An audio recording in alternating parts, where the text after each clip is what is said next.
OBD de trouble code description technique dysfonctionnement du capteur de température d'huile moteur. Qu'est-ce que cela signifie?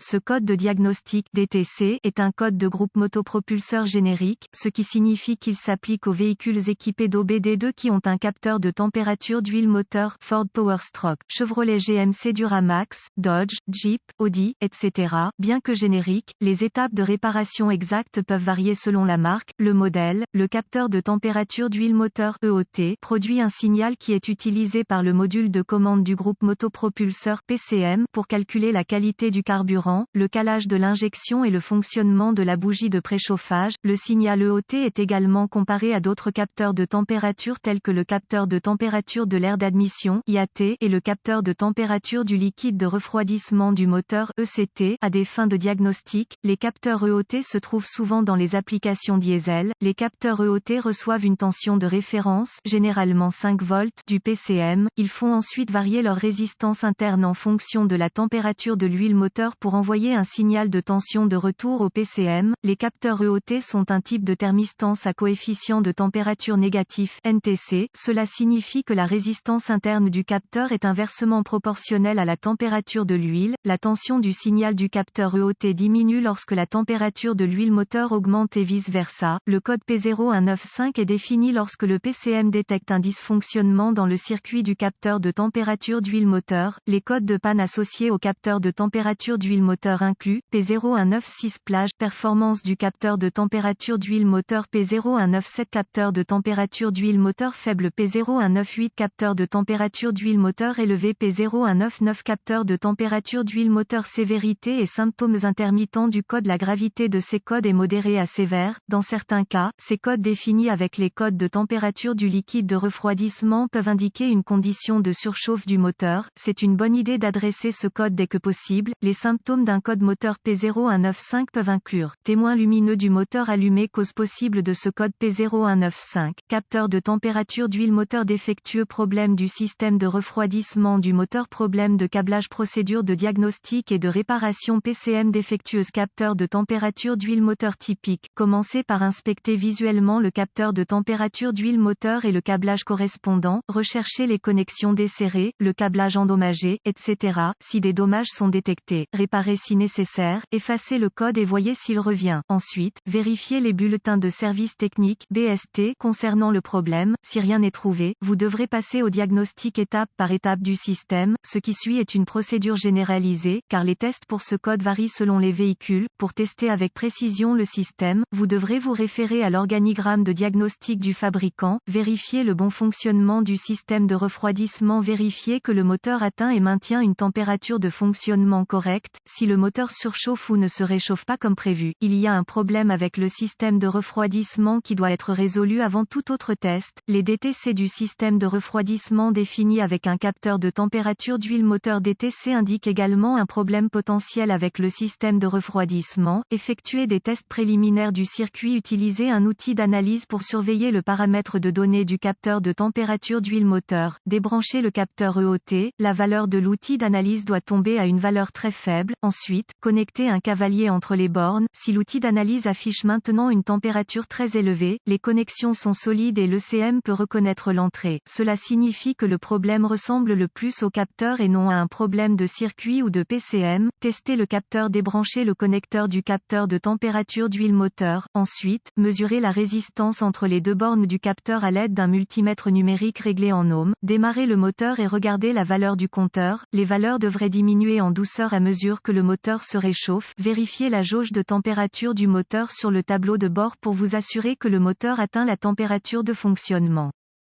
Si la température du moteur augmente mais que la résistance EOT ne diminue pas, le capteur est défectueux et doit être remplacé. Remarque, la plupart des fabricants ont des graphiques de résistance, température dans leurs informations de service pour faciliter le processus de diagnostic. Vérifiez le circuit, vérifiez le côté tension de référence du circuit. Contact mis. Utilisez un multimètre numérique réglé sur volt pour vérifier une référence de 5 volts du PCM à l'une des deux bornes du capteur de température d'huile moteur. Si aucun signal signal de référence n'est présent, connectez le compteur réglé en ohms contact coupé entre la broche de tension de référence sur l'EOT et la broche de tension de référence sur le PCM. Si le compteur lit hors limite OL, il y a un circuit ouvert entre le PCM et le capteur qui devra être localisé et réparé. Si le compteur lit une valeur numérique, il y a continuité. Si tout va bien jusqu'à ce point, vous voudrez vérifier qu'il y a 5 volts sortant du PCM à la borne de tension de référence. S'il n'y a pas de référence 5 volts du PCM, le PCM est probablement défectueux. Vérifiez le côté signal de masse du circuit. Connectez le compteur à ohms contact coupé entre la borne de masse du capteur de température d'huile moteur et la borne de masse du PCM. Si le compteur lit hors limite OL, il y a un circuit ouvert entre le PCM et le capteur qui devra être localisé et réparé. Si le compteur lit une valeur numérique, il y a continuité. Enfin, vérifiez que le PCM a une bonne mise à la terre en fixant un fil de mètre à la borne de terre du PCM et l'autre à la masse du châssis. Encore une fois, si le compteur lit hors limite OL, il y a un circuit ouvert entre le PCM et la terre qui devra être localisé et réparé.